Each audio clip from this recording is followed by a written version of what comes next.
ये कहानी world war 2 के दौर की एक सच्ची कहानी है, जब जर्मनी और नॉर्वे दोनों कंट्रीज एक दूसरे के सख्त खिलाफ थे। जर्मन ऑफिसर्स नॉर्वे पर हमला कर ऑफिसर्स को गुलाम बना लेते हैं। कई बेगुनाह लोग अपनी जान से हाथ धो बैठते हैं। इसके अलावा जर्मन ऑफिसर्स नॉर्वे के इलाकों पर कब्जा कर लेते हैं। सीन कट होता है और 3 साल बाद का सीन दिखता है। ब्रिटिश सरकार जर्मन एयरबेसेस तबाह करने के लिए तैयार होती है। वो अपनी स्पेशल फोर्सेस से 12 ऑफिसर्स तैयार करती है। इन 12 ऑफिसर्स को मिशन दिया जाता है। वो गुप्त रास्तों से होकर जर्मनी के एयरबेसेस टारगेट करेंगे। इस मिशन को ऑपरेशन मार्टिन नाम दिया गया था। जल्द ही वो टाइम आता है जब मार्टिन टीम निकलती है। सभी ऑफिसर्स जर्मनी पर हमला करने के लिए तैयार थे, लेकिन बुरी बात ये हुई, जर्मनी पहुंचने से पहले हिटलर की फौज इन्हें देख लेती है और इनके जहाज को बुरी तरह तबाह कर देती है। जर्मन ऑफिसर्स इन सब तक पहुंच जाते हैं। वो 11 ब्रिटिश ऑफिसर्स को पकड़ लेते हैं, लेकिन जॉन बाल्सरूड नाम का आदमी छिपने में कामयाब हो जाता है। जॉन मौका मिलते ही वहां से भागने लगता है। जर्मन ऑफिसर्स उसे भागता हुआ देख लेते हैं और जॉन को पकड़ने के लिए पीछे लग जाते हैं। वो लोग जॉन पर कई गोलियां चलाते हैं। एक गोली आकर जॉन के पैर में लग जाती है। जॉन का पैर बुरी तरह जख्मी हो जाता है। उसका काफी खून निकल जाता है, लेकिन फिर भी वो हिम्मत नहीं हारता और लगातार भागता रहता है। जर्मन ऑफिसर्स जॉन के खून का पीछा करने लगते हैं,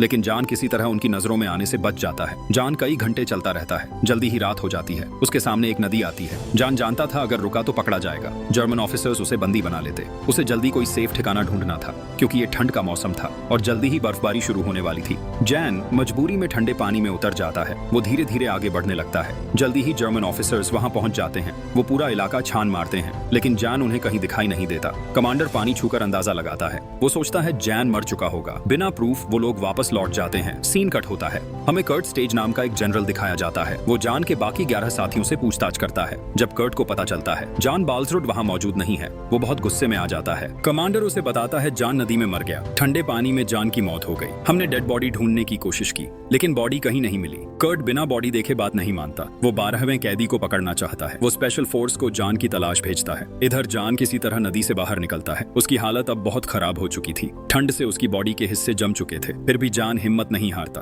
वो धीरे धीरे आगे चलता रहता है। अब जॉन में आगे बढ़ने की ताकत नहीं बची, लेकिन अच्छी बात ये हुई, वहाँ जॉन को 2 लोग दिखाई देते हैं। वो लोग जॉन को रेस्क्यू कर लेते हैं। वो जॉन को अपने घर ले जाते हैं और उसे खाना पानी देते हैं। वो दोनों अच्छे लोग होते हैं। वो जॉन को पहनने के कपड़े देते हैं। जॉन अब पहले से बेहतर महसूस करता है।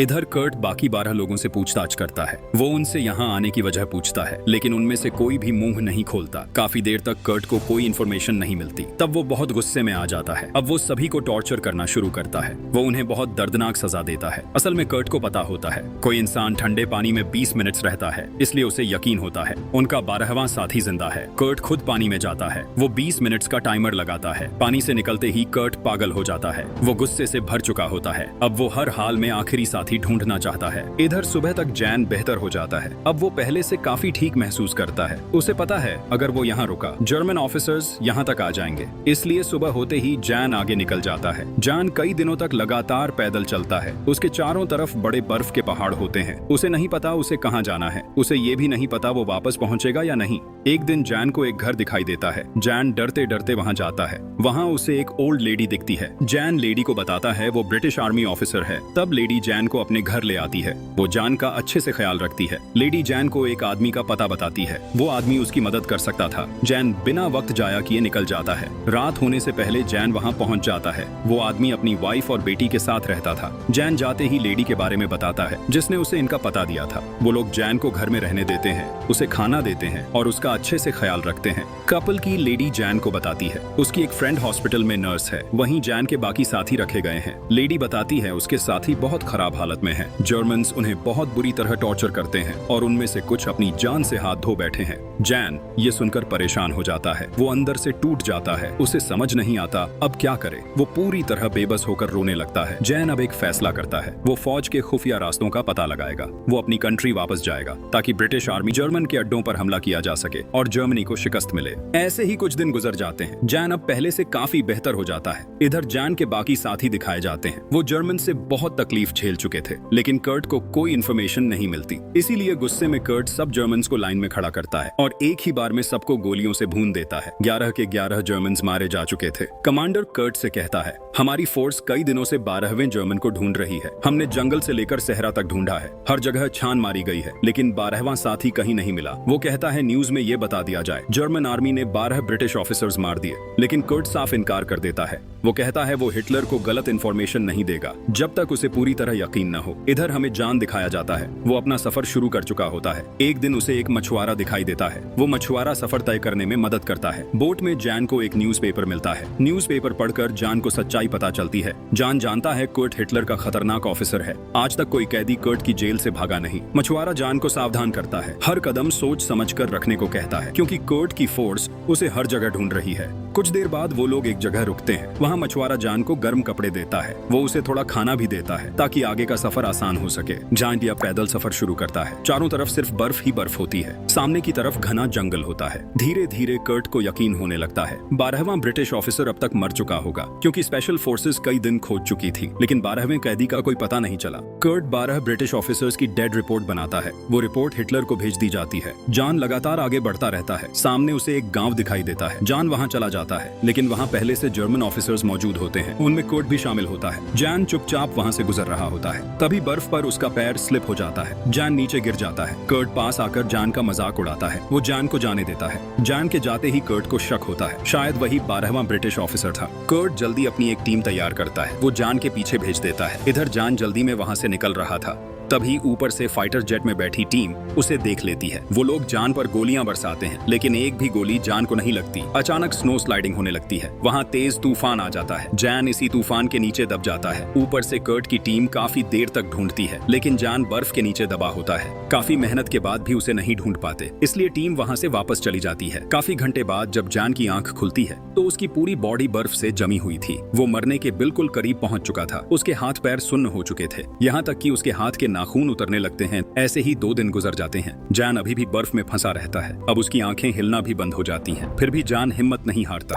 वो खुद को आगे घसीटता रहता है। उसके अंदर जिंदा रहने का जज्बा मौजूद है। इधर कर्ट को पता चलता है जान फिर से उनके हाथ नहीं आया। ये सुनते ही कर्ट का गुस्सा बेकाबू हो जाता है। वो दोबारा उसी जगह अपने लोग भेजता है। जान की तलाश फिर से शुरू हो जाती है। वहाँ उन्हें जान नहीं मिलता, लेकिन जान का जरूरी सामान वहीं पड़ा होता है। कर्ट पूरे इलाके में ऐलान करवा देता है, जो जान की मदद करेगा वो मारा जाएगा। वहीं जान को दिखाया जाता है वो अब भी जिंदा रहने की कोशिश करता है। वो लगातार आगे बढ़ता जा रहा है। उसकी बॉडी में अब ताकत नहीं बची। उसने कई दिनों से कुछ खाया नहीं, इसलिए उसकी बॉडी बहुत कमजोर हो चुकी थी। चलते चलते जान के सामने एक छोटा गांव आता है। अच्छी बात ये थी वहाँ जर्मन ऑफिसर नहीं थे। वहाँ एक भाई बहन जान को देखते हैं। वो जान की मदद के लिए दौड़ते हैं। दोनों जान को घर के अंदर ले जाते हैं और उसका इलाज शुरू करते हैं। वो जान को गर्म करते हैं और उसे खाना वगैरह देते हैं। जान उनके घर कई दिन रहता है। धीरे धीरे उसकी हालत बेहतर हो जाती है। वो दोनों का दिल से शुक्रिया करता है। जान के पैर में लगी गोली का जख्म ठीक नहीं हुआ। उसके पैर की उंगलियां सड़ चुकी थीं। जल्द ही कर्ट की फोर्स वहां पहुंच जाती है। ऑफिसर्स दोनों से जान के बारे में पूछताछ करते हैं, लेकिन वो दोनों कुछ नहीं बताते, इसलिए ऑफिसर्स वहां से चले जाते हैं। जान और दोनों भाई बहन सब समझ जाते हैं जर्मन आर्मी फिर वापस आएगी, इसलिए ऑफिसर्स जाते ही वो लोग तैयारी करते हैं। दोस्तों की मदद से जान को स्ट्रेचर पर लिटाते हैं और उसे एक सेफ जगह ले जाने लगते हैं। वो लोग जान को एक वीरान झोपड़ी में छोड़ देते हैं जब तक बाहरी हालत ठीक नहीं हो जाती। जान को वहां रहते हुए कई दिन गुजर चुके हैं। अकेले रहने की वजह से उसकी दिमागी हालत खराब हो जाती है। उसे बार बार इल्यूजन्स आते हैं। वो सोचता है जर्मन्स ने उसे ढूंढ लिया है। अब तक जान के पैर की उंगलियों में इन्फेक्शन बढ़ रहा था।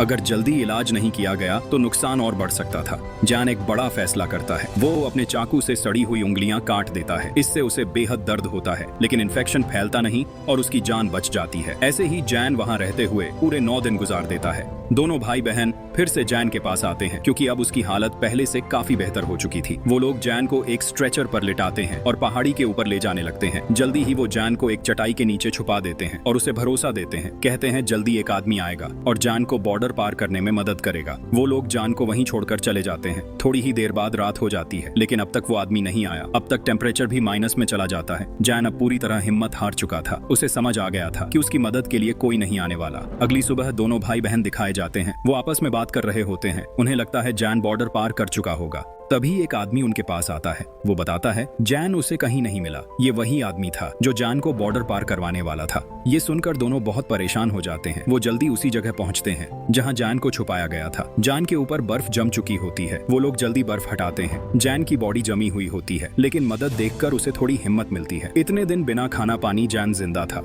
वो लोग जैन को गर्म सूप पिलाते हैं। इससे उसकी हालत थोड़ी बेहतर होती है। जैन को बताते हैं अब बस कुछ घंटे और वेट करना होगा। इसके बाद दोनों वहां से चले जाते हैं। कुछ ही घंटे बाद रात होने वाली थी, लेकिन अच्छी बात ये थी कि जैन की मदद के लिए लोग पहुंच जाते हैं। वे लोग जैन को एक स्लेज पर लिटाते हैं और ब्रिटिश बॉर्डर की तरफ ले जाने लगते हैं। जैन की हालत बहुत खराब थी। साथ ही रात होने की वजह से ठंडी हवाएं चल रही थीं, इसलिए सबकी हालत सर्दी से बुरी थी। सारी रात चलते हुए ये लोग बॉर्डर के पास पहुंच चुके थे। सामने जर्मन आर्मी बॉर्डर पर खड़ी थी, इसलिए ये लोग जैन को एक गुफा में छुपा देते हैं। जैन काफी परेशान था। उसे अपनी मौत बिल्कुल करीब दिखाई दे रही थी। जैन उन्हें बताता है अगर मैं मर गया तो जो जानकारी मेरे पास है वो ब्रिटिश तक नहीं पहुंच पाएगी। इसलिए वो कहता है कुछ भी करके मुझे बॉर्डर पार करवा दो। ग्रुप लीडर जैन को तसल्ली देता है जैसे ही रास्ता साफ दिखेगा हम तुम्हें बॉर्डर पार करवा देंगे। तब तक हमें यहीं छुपकर इंतजार करना होगा। यहीं छुपे हुए 5 दिन गुजर जाते हैं। जैन की हालत अब काफी बेहतर होती है। बॉर्डर से जर्मन आर्मी भी हट चुकी होती है, इसलिए ग्रुप लीडर फैसला करता है अब जैन को बॉर्डर पार करवाया जाएगा। बॉर्डर के पास जर्मन आर्मी की एक चेक पोस्ट थी। बचने के लिए वो बर्फीले हिरन का सहारा लेते हैं। प्लान ये था जैन को हिरणों के बीच भेजा जाए। वहाँ हजारों हिरन मौजूद थे, इसलिए निकलना थोड़ा आसान था।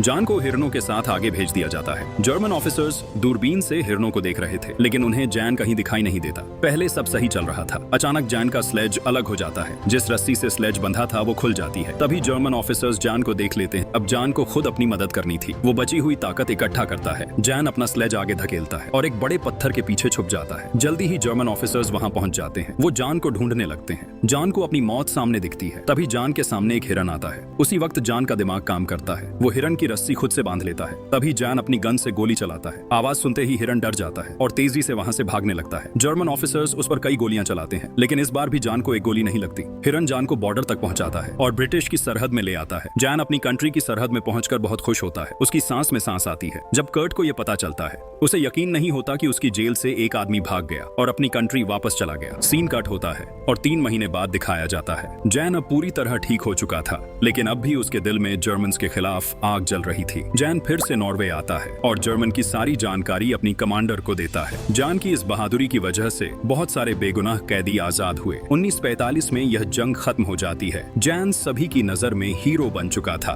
क्योंकि उसने इतनी मुश्किल हालात में भी हिम्मत नहीं हारी और जर्मन की सारी खुफिया जानकारी लेकर नॉर्वे को दी। और इसी के साथ यह मूवी यहीं एंड हो जाती है। आपको यह मूवी कैसी लगी कमेंट्स में जरूर बताना। Thanks for watching.